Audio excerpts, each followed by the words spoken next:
So let's put the Primaris Space Marine Hover Predator through its paces and talk about the power of the Gladiator tank in game.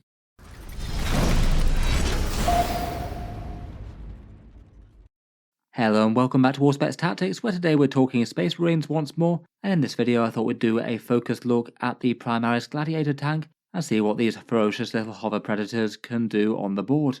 In the video we'll talk briefly about the model, then go through each of their datasheets, a bit of discussion as to unit support within Codex Space Marines and what they might be able to get from certain chapters and detachments, and an overall take as to how strong they are right now. Loads to talk about, so let's jump straight in.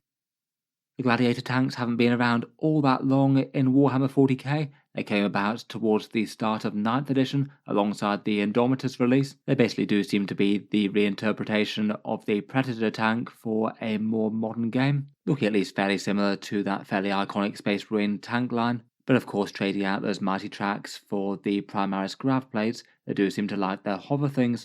There's 3 primary variants in the big tank busting anti-tank Lancer, the short and ferocious close-range fire support of the Valiant, and the Gatling gun-toting Gladiator Reaper, which certainly feels like it took some inspiration from the Blood Angel's Baal Predator. In general, these are seen as trusty, fast-moving fire support for the shock assault actions of the Adeptus Astartes, being more favoured to accurate heavy firepower as opposed to being massively armoured and unwieldy. Currently from Games Workshop, the kit price is £55, €70 or $90.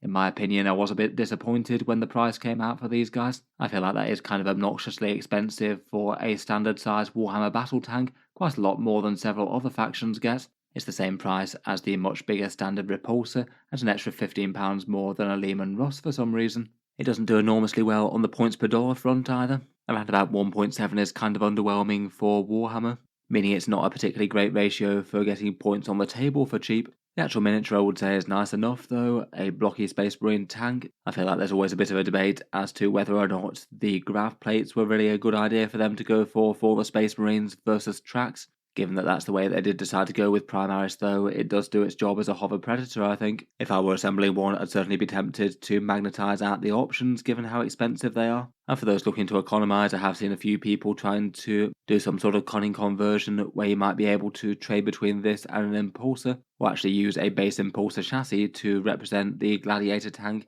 maybe with a 3D printed turret on top. Could be one way to try and land one of these a little bit cheaper, particularly given the Impulsors come in the combat patrols. If you were looking to pick one of these up though, or any other 40k things, bear in mind that you can usually do so cheaper at discount retailers versus Games Workshop, and I'll leave a link to the channel affiliate discount retailers down in the video description, usually 10 to 20% off Games Workshop model kits. A pretty big deal with bigger purchases. You'd save $13 or £8 on a Gladiator tank, which is already kind of considerable I'd say. Getting onto its rule set, and this is the base stat line for the Gladiator tank. It moves 10 inches and has 12 wounds at toughness 10 with a 3+ save. The tank's clocking in at between 150 and 160 points, which in all honesty I think puts the durability as kind of a weak point really. It's definitely not awful and would need some dedicated anti-tank to take it down, though anything with high AP and multi-damage should do enormous amounts of work here. It's certainly a long way from being as durable as some tanks in other factions. Otherwise, it's got the smoke keyword to allow it to get cover and a -1 to hit, which could be right in the right situation. And in this age of free war gear, all 3 of them get a free Icarus rocket pod and Iron Hell heavy stubber to put on the back of them. It does mean that they all come with a little bit of general purpose volume fire. 8 shots that do okay against infantry could certainly help repel enemies while the tank's trying to do its main job. Looking at the variants, and I thought we'd start with the tank busting Gladiator Lancer. This one costs 160 points, and the laser destroyer really is very fearsome. 2 shots out to 72-inch range, a big strength 14, AP 4, and damage D6 +3. And it gets the heavy keyword as well to hit on a 2+ if it can remain static, which might not be too undoable given that it's got such a long range. That gun profile I think would be merely okay without its special rule, but that really takes it from good to absolutely stand out great. Every time the model's selected to shoot, you get 2 B-roll, 1 hit roll, 1 wound roll, and 1 damage roll if you want to. A pretty spectacular amount of value there, given that there's a good chance that you don't miss or fail to wound with any more than 1 shot per attack. It's not quite 4 rerolls to hit wound and damage, though it's not really too far off. Between all that, you can get a hugely reliable main gun, and then with its secondary weapons, you can use any unused rerolls on those if you didn't need them the first time round with the big shot. For its backup weapons, this one's kind of tame. All the power going into the big gun. You get sponsons with either a pair of storm bolters or a pair of Spragstorm grenade launchers. Between all that, it still means that it can make a good mess of some toughness 3 infantry between that, its stubber, and the Icarus pod.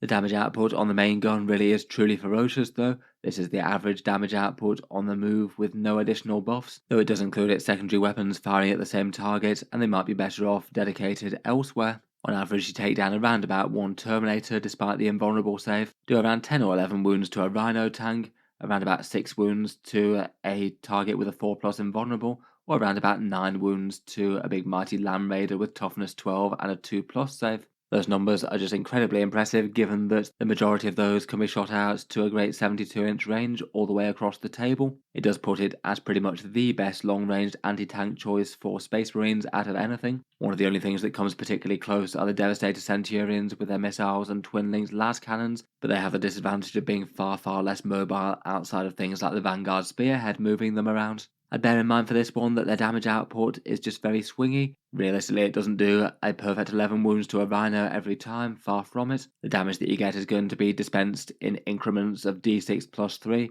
so usually on the majority of targets you could probably expect somewhere between 1 and 2 of those, maybe a very good chance to get 2 if you're targeting something with just a 3+ save and no cover, dropping down to be more likely to get around about 1 of them through if the target's got a 4+ invulnerable. It does mean it's going to be more susceptible to things that can cancel a damage result as well, things like the Tyranid Tyrannifex or the Astra Militarum Royal Dawn battle tank, so some targets might be a bit unusually good at resisting it. I would bear in mind as well that it's not really quite as general purpose as some other tanks out there in 40k. It's fairly tame against heavy infantry given the low number of shots, even if they are likely to hit and wound. It's generally going to do a lot better in a game where the opponent's got some really big tough stuff for it to take down. Moving on to the next variant, and next up we have the Gladiator Reaper at 150 points. This one gets the same stat line, but swaps out that great big laser destroyer for a twin heavy onslaught Gatling cannon, a 24-inch ranged infantry mauler with 12 shots at strength 6, AP 0, damage 1, but devastating wounds and twin links. Really quite a nice combo there, as against really tough stuff with high saves, you could just reroll everything that isn't a 6 and get as many of those devastating hits as possible. That gun really comes into its own against enemy infantry though. It gets sustained hits too against anything that targets an actual infantry unit, meaning it's far better against them than it's going to be against monsters and vehicles as you'd expect. Though it does mean it's not quite as savage against mounted units, beasts or swarms as you might guess. Then as if that weren't quite enough anti-infantry, it also backs it up with a couple of Tempest bolters on the sponsons, kind of like double storm bolters here. 4 more shots each at strength 4, AP -1 and damage 1 to 24 inches, going up to a blistering 16 shots between the pair of them within 12. Between all of that firepower, it is kind of predictably ruinous against any enemy infantry. This is the damage output for a Gladiator Reaper at 24 inches on the move with no other buffs, and bear in mind that the numbers would go up really quite a bit when you get an extra 11 shots within 12 inches between those Tempest bolters and the Iron Hail stubber. At 24 inches though, you could expect to go through 13 enemy termagants, around about 7 wounds to standard Space Marines, and it is actually surprisingly potent against things like enemy Terminators, doing around about 5 or 6 wounds to them if they aren't in cover. That mainly comes from fishing for devastating wounds with the twin heavy onslaught Gatling cannon, where you can usually expect around 3 or 4 of those. It won't be quite as savage against things like Adeptus Custodes with their save against devastating wounds, but still that is pretty brutal against elite infantry, perhaps a bit more than you might expect for a damage 1 weapon. In general, it's not going to be as good against monsters and vehicles, though maybe it isn't quite as non-general purpose as you might think. Twin link shooting and devastating wounds again means that you could potentially punch through a fair bit of stuff there. You average around about 3 or 4 wounds to an enemy Rhino tank, and it's not really too much less against tougher targets either. In general, provided you're expecting to be firing against enemy infantry, this thing is going to be pretty nasty. Finally, for the Gladiator tanks, we have the Valiant pattern. This one's 150 points and comes with the turret Las Talon and the sponsor multi-melters. The Las Talon gets you 2 shots out to 36 inches, strength 10, AP 3 and damage d6 plus 1, sort of like short-range las cannons with strength 10 and twin linked there. And the multi-melters have the standard profile, shooting at 18 inches, strength 9, AP 4 and damage d6 with the melter rule. The Valiant's bonus is for destroying enemy big stuff. Each time you make an attack against a monster or vehicle unit, you get to add 1 to the hit roll, provided it's the closest eligible target for it. Overall, between the profiles, I feel like the last Talon's okay, but maybe not quite as exciting as the other 2 tanks' top guns by a long way. You do get quite a lot of value out of the multi-melters, and they do need to get close within 18 inches to even be able to shoot at all.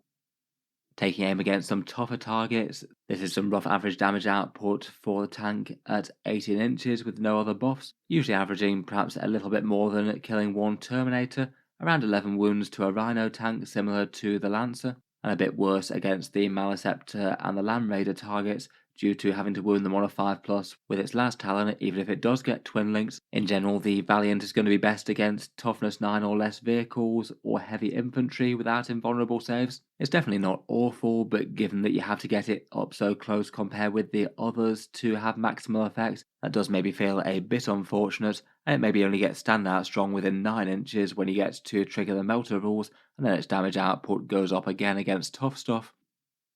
Overall, for pros and cons, the Gladiators are the mainline Space Marine battle tank. They cost between 150 and 160 points, and I would say that in general they do have genuinely very good damage output against their optimal targets. The Gladiator Lancer and the Gladiator Reaper certainly being among best in class for taking down their chosen targets, whether it's big tough stuff or hordes of infantry. They're all fairly mobile compared with the same damage that might be coming out of infantry or dreadnoughts. Moving 10 inches and being able to usually fire at full effect is pretty great. They are going to be fairly easy to get cover with their holes, and I've got plenty of things that can get them some good support. Tech Marines are quite nice, the Ironstorm Spearhead will give them lots of interesting options, and Black Templars like them in particular, given that they get the bolt-on multi-melters. For weaknesses, my main criticism will be their defense. It's just not that great for 150 points or more. Any dedicated anti-tank is going to make at least fairly short work with them without an invulnerable save, and I feel like out of any of them, the Valiant really feels this the most. It needs to get up close and deal damage from less than 18-inch range, so it is going to be on the front line and taking the brunt of the enemy firepower. I'd also say that while they are particularly great against their optimal targets, they will struggle a little bit more against things that aren't optimal targets, as you'd expect. You might well have games where you might have invested in Gladiator Lancers and then you're firing only against Horde infantry, which will feel super underwhelming. Or the same for the Gladiator Reaper if you've taken some of them along and you happen to be playing against Knights or a full tank list. I still say that compared with some choices they aren't truly awful though, due to the devastating wounds on the Reaper, and at least the small arms on the Valiant mean that it can contribute even against the lightest targets if it desperately needs to. For unit support from the Gladiators, Codex Space Marines and other things can offer a fair bit. At the moment is usually pretty good for gunline units, getting a plus 33% damage buff if they're moving. Compared with some of them, both the Lancer and the Valiant might care a little bit less than that than most. The Lancer in particular could be hitting on a 2+ with built-in rerolls already, so at the moment isn't likely to have too much effect on that guy. For generic stratagems, being threatening gun tanks, they do have a fair few options.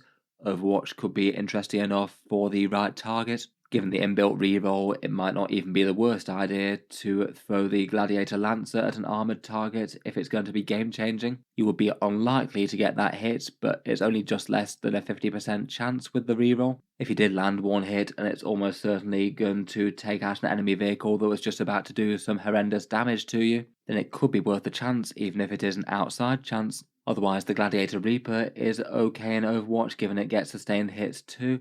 Could certainly thin out a Horde unit if needed, even if maybe neither of them are quite as overwhelming as something like a Land Raider Redeemer with Flamestorm cannons. Armour of Contempt is generally handy for Space Marine armour, pretty nice to worsen enemy AP, and you could weigh it up against smoke for getting you cover as well. In a pinch, you could always use Tank Shock as well. This might be a bit of a desperate move, but in a pinch you could expect somewhere around 2 or 3 mortal wounds if you charge in against something light. Usually that's not enough to really matter too much, but if it's literally something that will kill an enemy unit and take an objective for you, then it's well worth it. Otherwise, whenever talking about Marine firepower, worth bearing in mind the various range support options Space Marines do have to play with. You could potentially pick up a +1 to wound monsters and vehicles from a Storm Speeder Thunderstrike, for example. That could be particularly good with the mid-strength weapons of the Valiant if you were using one. The Incursors could allow you to hit on a 2+, and the Combi Lieutenant could give you some wound rerolls. I would say though that maybe compared with some other targets in the Space Marine Codex, these buffs maybe don't fall quite as neatly on some of the Valiants, particularly things like the Lancer, which tends to self-buff quite a lot. For character support, I guess you could bring a Tech Marine along. It does seem reasonable enough if you've got quite a lot of vehicles in the army. It can allow one vehicle to hit on a 2+, even on the move. Maybe not too bad if you needed to move a Lancer or put out some serious firepower with a Reaper, as well as repairing one tank for D3 lost wounds. If you do manage to do that a few times over the course of the game, he's likely justified himself. Never mind if he actually winds up doing anything personally in close combat, he can potentially get very fighty with that Vengeance of the Omnisire rule for a countercharge. If the opponent does destroy one of the vehicles, it's pretty necessary if you're playing Ironstorm Spearhead as well to bear those rather excellent enhancements. Talking of detachments, most of the ranged ones do have at least something interesting for the gladiators. The Firestorm Assault Force gives you advance and shoot, which is pretty handy on all the variants really. Getting range and lines of sight is always nice. I feel like out of them though, the +1 strength is perhaps particularly nice for the Valiant, breaking those melters into strength 10 if you can get them up and close, and those last talons going to a strength 11 could be pretty meaningful against some things, wounding toughness 10 on a 3+ and toughness 11 on a 4 for those targets that have it. Gladius comes with the option to advance and shoot and fall back and shoot. Storm of Fire could be usable for a little bit of extra firepower on some of them sometimes. Vanguard Spearhead gets you cover and stealth at greater than 12 inches, which does help with survivability of gun tanks. And Anvil Siege Force could get you a +1 to wound on a Lancer if it's stationary, which would be even more brutal for that. Plus has some supporting stratagems for cracking tanks. I'd say that by far the most standout though is certainly Ironstorm Spearhead, as you'd probably guess for gun tanks. That one gets you the ability to reroll a single hit or wound reroll, which is always helpful for a little bit of extra damage. It does make the Lancer kind of godly levels of reliability, even if you manage to fail to hit twice at once or wound twice at once. But in general, they can be pretty excellent targets for the other buffs. You can get lethal hits as an aura from one of the Tech Marines, or cancelling failed saves, which is big on them. And they're pretty awesome targets for the Mercier's Weakness stratagem for critical hits on a 5+ and getting sustained hits there. Maybe also getting lethal hits at the same time if you're within that Tech Marine aura. Gladiator Reapers do seem to be perhaps a particularly popular choice in the Ironstorm Spearhead. I feel like that might often be due to often having an excessive amount of vehicles on the table. You need things to really be able to clear out enemy objective holders with extreme prejudice. And having a Gladiator Reapers give you the option for whether or not you need to use that Mercier's Weakness on a tank that's going to be killing infantry or a tank that's going to be cracking enemy tanks like a Vindicator perhaps. Means that you could use it really quite flexibly depending on whether the opponent's got a big horde or a big army of tanks. Otherwise, a few of the gladiators can have some help from some specific chapters. For the more codex chapters, I guess in theory Iron Hands Ironfather Phyros could help out a bit with bigger repairs, and Salamander's Vulcan could help out with multi-melter rerolls for the Valiant. I feel like in general both of those aren't really necessarily any stronger on these than other units they could boost. The Black Templars are definitely worthy of a special mention though. Their core detachment could get them a 6+ Feel No Pain from Righteous Crusaders, and Black Templar tanks just tend to be a lot more efficient in general given that they can pick up 5-point multi-melters. Swapping out a bit of volume fire from a heavy stubber for some fairly serious melter fire. In general, that's seen as a pretty good deal for most people. That weirdly does mean that Black Templar Ironstorm Spearhead can be particularly efficient. Gladiators maybe being more tempting than most there given the extra value they get for them. It does mean that if you were running a Space Marine tank force and weren't using any chapter specific stuff, you could potentially wind up just running them as Black Templars and convert a few multi-melters to bolt on. One of the rare options to have the choice to pay for war gear options in 40k 10th edition, I guess.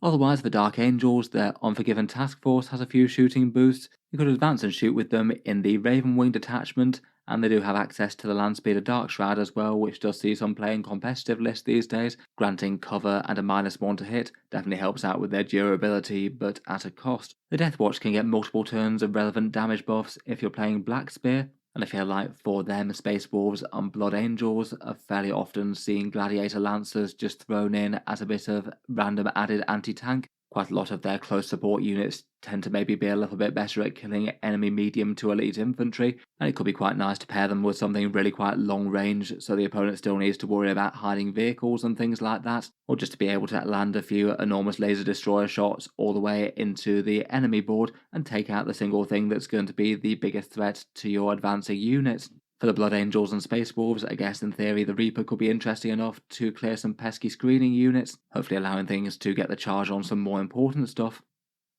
As big Space Marine damage dealers, they're going to have to justify themselves against all of the other things that you could use to destroy the enemy out of the codex, and as it's a massive codex, they do have lots of competition. For big gun vehicles, they're going to have to justify themselves versus Redemptor Dreadnoughts and Ballistas Dreadnoughts, Predator tanks, Repulsor Executioners, and Vindicators, literally all of which I'd say rank from kind of fair to good. But I'd say that the Gladiators do enough to compete with them, as mentioned, particularly the Reaper and the Lancer. Otherwise, for longer ranged anti-tank, Devastator Centurions can compete. They often seem to be the go-to for Vanguard Spearhead, what with the redeploy shenanigans that you can get there. And just more generally, for Space Marine damage dealers, you might have Aggressors or Eradicators in Repulsors or Land Raiders, or various chapter-specific options. Though as mentioned, with Space Wolves and Blood Angels and things, you could well have Lancers supporting your core strategy, just as a bit of plug-in anti-tank if you thought your list was a bit weak to that.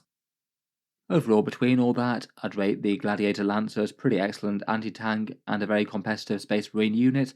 The Gladiator Reaper may be a little bit more specialist, perhaps it's a bit more useful in certain lists where you don't have as much anti-infantry already, and you already had lots of things that could take down vehicles well. The Gladiator Valiant, I'd say, is probably the weakest of the bunch now, just due to its short range and having to get close with a relatively fragile vehicle compared with some. I'd say the place that's most worth considering though would be the Firestorm Assault Force. Getting to both have Advance and Shoot and Strength 10 multi-melters when you're getting close I think are two really big advantages for that and make it far more worthwhile compared with elsewhere. All of them feel just that little bit better in the Ironstorm Spearhead as with most vehicles, but have enough raw power to use in general. And in particular for the Gladiator Lancer, it's quite a nice option to be able to just use without really any big support from other Space Marine things.